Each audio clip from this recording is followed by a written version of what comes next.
Halo sobat-sobat setia Tirilolok di mana saja Anda berada. Kali ini tim Radio Tirilolok berkesempatan untuk mewawancarai tim basket dari SMA Regina Pacis Bajawa yang akan bertanding di Liga DBL IS Nusa Tenggara 2024. Seperti apa keseruannya? Simak tayangan wawancara berikut ini. Baik saudara pendengar, saat ini saya bersama dengan Pak Rudolf, pelatih dari SMA Regina Pacis Bajawa. Dan selamat siang Bapak. Selamat siang. Baik Bapak, mungkin kita langsung ke pertanyaan kita pada siang hari ini. Apa yang pelatih sendiri siapkan dan juga bagaimana bentuk pelatihan yang dilakukan oleh bapak-bapak para pelatih SMA Regina Pacis Bajawa untuk mempersiapkan putra-putri Reci sendiri untuk mengikuti pertandingan DBL pada saat ini? Baik, terima kasih. Sebelum saya jawab, perkenalkan nama saya Rudolf Akroswogo, biasa disapa Rudi Wogo, pelatih basket dari SMA Regina Pacis Bajawa. Untuk persiapan adik-adik, anak-anak sudah cukup lama, jadi baik putra maupun putri. Sebenarnya mereka sejak beberapa tahun lalu sudah mulai mengikuti kegiatan pelatihan basket yang kita selenggarakan di Bajawa. Sehingga untuk kesiapan mereka siaplah untuk pertandingan di DBL Series Nusa Tenggara Timur saat ini. Baik Bapak, mungkin dari segala persiapan yang ada tentunya pihak sekolah ikut serta dan sangat berperan penting dalam pelatihan tersebut. Lalu apa bentuk nyata dari pihak sekolah untuk adik-adik yang ikut main dalam pertandingan DBL ini? Untuk bentuk nyata dari sekolah, yang paling pertama adalah sekolah memberi waktu seluas-luasnya bagi anak-anak dalam berbagai kegiatan ekstrakurikuler, khususnya ekstrakurikuler basket ini. Jadi sekolah SMA Regina Pacis memberi kesempatan seluas-luasnya untuk anak-anak latihan. Bahkan di saat-saat tertentu seperti persiapan yang semakin dekat, sekolah diliburkan dari kegiatan akademis. Mereka ambil waktu di siang ataupun malam hari, sedangkan waktu paginya diberi kesempatan untuk latihan. Dan juga sekolah juga memberi bantuan untuk tambahan biaya untuk datang ke Kupang ini, sehingga sangat nyata lah bentuk perhatian dari sekolah. Baik, mungkin Bapak dari video yang tadi juga Bapak sudah tunjukkan kepada kami bahwa ada pelepasan, lalu itu mungkin Bapak bisa ceritakan sedikit perjalanan dari Bajawa hingga sampai di Kupang.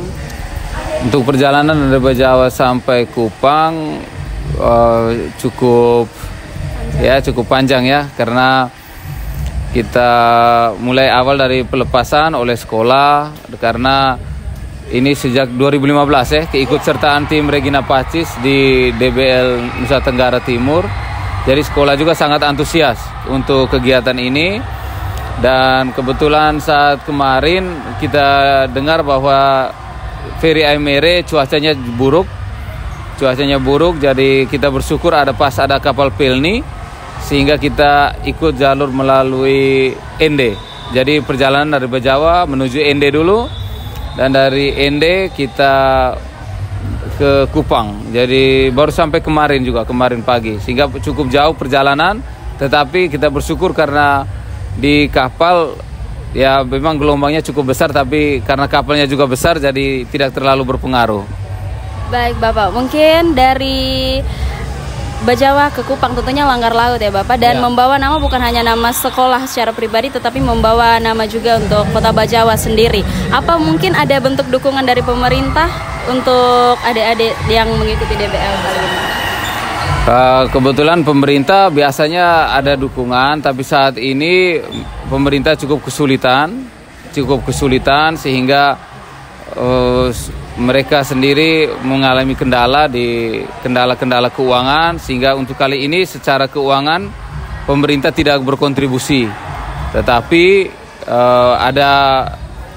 ada hal lain seperti ada bantuan beras 100 kg dan seperti itu saja. Jadi ya kita juga maklumi karena kita sadar bahwa pemerintah juga dalam kondisi yang cukup sulit mengenai keuangan. Apalagi kami membawa tim dalam jumlah yang cukup banyak. Hingga dengan ofisial ini 59 orang, 60 orang lah. Ya, itu.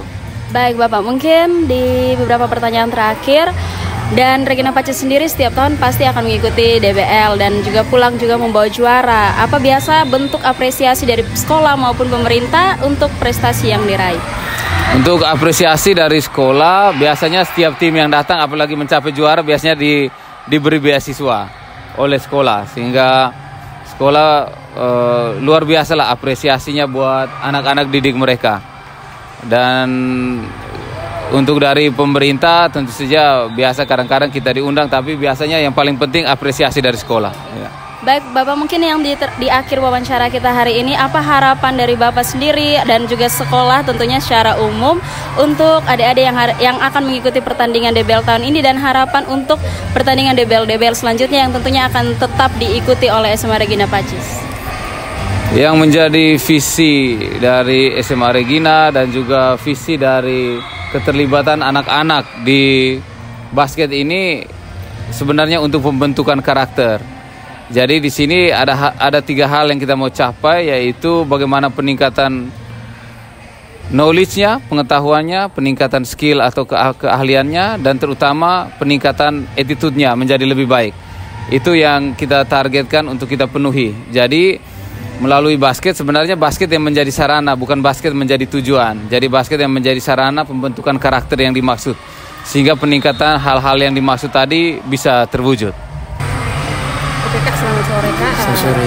Mohon waktunya untuk bertanya sedikit. Ada beberapa pertanyaan di sini yang mau saya ajukan. Kira-kira bagaimana sih proses latihan dan juga persiapan dari teman-teman Ajek dan juga teman-teman yang lain, pemain dari Reci sendiri untuk mengikuti DBL ini sendiri? Untuk proses dan persiapannya, di sini kami berproses dan mempersiapkan semuanya dengan secara matang. Dari latihan sampai ke fisik, kami latih semua, melatih dengan begitu banyak latihan fisik dan juga disertai dengan latihan pola. Dan juga untuk persiapannya ini kami banyak dibantu oleh kakak-kakak senior untuk melatih kami, dan prosesnya sendiri memang tidak mudah, namun kami siap untuk menjalaninya dan selalu siap untuk mengikuti setiap prosesnya. Kira-kira kan ini sekarang lagi sekolah nih. Ya. Kira-kira bagaimana sih Kak, bagaimana cara memanage waktu dengan melihat sekarang kan proses sekolahnya sudah berjalan. Kira-kira bagaimana memanage waktu sampai untuk latihan, terus ini sampai datang ke sini seperti apa? Untuk memanage waktunya sendiri, kami latihannya itu dimulai dari jam 6 pagi. Dari jam 6 pagi sampai jam 11. Sebelumnya itu saat sudah diberi izin, dan kalau yang masih dalam waktu sekolah, latihannya biasanya sore jam 3 dan pulang sekolah itu sekitar jam 12. Jadi kami masih mempunyai waktu untuk istirahat, sedangkan jam 3 kami sudah harus ke lapangan. Kira-kira bagaimana sih perasaan dari teman-teman untuk mengikuti DBL ini sendiri? Perasaan kami sangat senang bisa mengikuti DBL, apalagi sebelumnya ada beberapa yang sudah 3 season memang mengikuti, dan ada yang sudah 2 season juga mengikuti DBL. Jadi memang benar-benar kami sangat senang dan sangat ingin merasakan juara. Kira apa sih yang membuat teman-teman sampai mencintai basket dan sampai mau ikut di DBL di Kupang? Mungkin yang pertama karena basket bisa mengajarkan tentang kehidupan, di mana basket mengajarkan bahwa setiap detik itu sangat berharga. Yang terakhir nih Kak, kira-kira apa sih harapan kakak dan juga teman-teman yang lain nih ke depannya untuk DBL selanjutnya dan juga untuk Reci sendiri? Untuk DBL berikutnya semoga semakin sukses dan juga semakin banyak pengikutnya, dan untuk basket Reci sendiri semoga tetap jaya dan selalu memberikan yang terbaik. Oh ya, baik. Jadi yang membuat saya tertarik tuh awalnya memang ini bakat saya dari kecil, dan mungkin dari SD saya sudah mengikuti cheerleader di lomba-lomba basket, termasuk Kak Rudi ini, coach basket ini sering mengadakan turnamen basket antara SD-nya. Dari kecil itu saya sudah mengikuti cheerleader. Dan mungkin sampai SMA kebetulan ada lomba DBL ini, saya juga tertarik dan kami mengikuti seleksi. Jadi saya tertarik mengikuti cheerleader di DBL kali ini. Lalu konsep tarian yang dibawakan dalam cheerleader kakak punya ini seperti apa? Konsep kami ini sesuai dengan tema yang mereka kasih, yaitu FYP TikTok Gen Z, di mana apa-apa yang lagi trending sekarang di TikTok. Jadi kami ambil semua, kami rangkum dalam bentuk gerakan dan tema. Mungkin ada unsur budaya yang dimasukkan? Kalau unsur budaya itu tidak kami masukkan karena itu temanya sudah tahun lalu. Jadi kami tidak masukkan unsur budaya ke dalam tema kali ini. Ada berapa orang dalam tim? Ada 11 orang. Jadi mungkin pertanyaan selanjutnya, strategi seperti apa yang mungkin kakak buat dalam membangun semangat untuk para pemain? Strategi yang kami buat tuh menguatkan satu sama lain. Jadi jangan ada yang pesimis dan contohnya seperti kalau lihat dari sekolah-sekolah lain sudah tampil, itu yang paling pertama tidak boleh insecure. Jadi harus saling menguatkan, harus saling semangat dan memberi support satu sama lain. Untuk jadi cheerleader sendiri kan pasti waktunya terbagi kan untuk perkuliahan, untuk sekolah dan latihan kan. Mungkin bagaimana cara kakak itu membagi waktu? Oh iya, jadi kami itu kalau untuk cheerleader kami latihnya dari 3 bulan lalu, dan itu kalau cheerleader ini juga ada eskul. Nah, eskul itu dijalankan 1 minggunya 2 kali.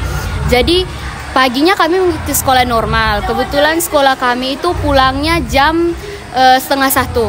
12:30 itu kami istirahat pulang, lalu dari jam 3 sampai terus itu kami eskulnya eskul dance sekalian latih ini. Jadi kami bisa membagi waktu dengan baik antara sekolah dan latihan ini. Jadi eskulnya sudah diadakan di sekolah? Iya, eskulnya sudah diadakan di sekolah. Untuk event DBL ini mungkin sudah kira-kira berapa kali kakak sudah mengikuti? Kalau yang ini kali kedua saya mengikuti event DBL ini. Sejauh ini mungkin perasaan kakak dalam mengikuti kegiatan ini seperti apa? Perasaan saya senang bisa berbaur, terus bisa mengenal lebih banyak orang lagi, dan mungkin kan tiap anggota tiap tahunnya ganti. Kebetulan di sini anggota bertahan yang sudah mengikuti 2 kali itu ada 4 orang, dan selanjutnya ada istilahnya junior senior begitu. Jadi kebetulan junior yang baru, jadi kami bisa beradaptasi lagi dengan orang yang baru. Jadi saya senang mengikuti event ini. Baik, mungkin ya.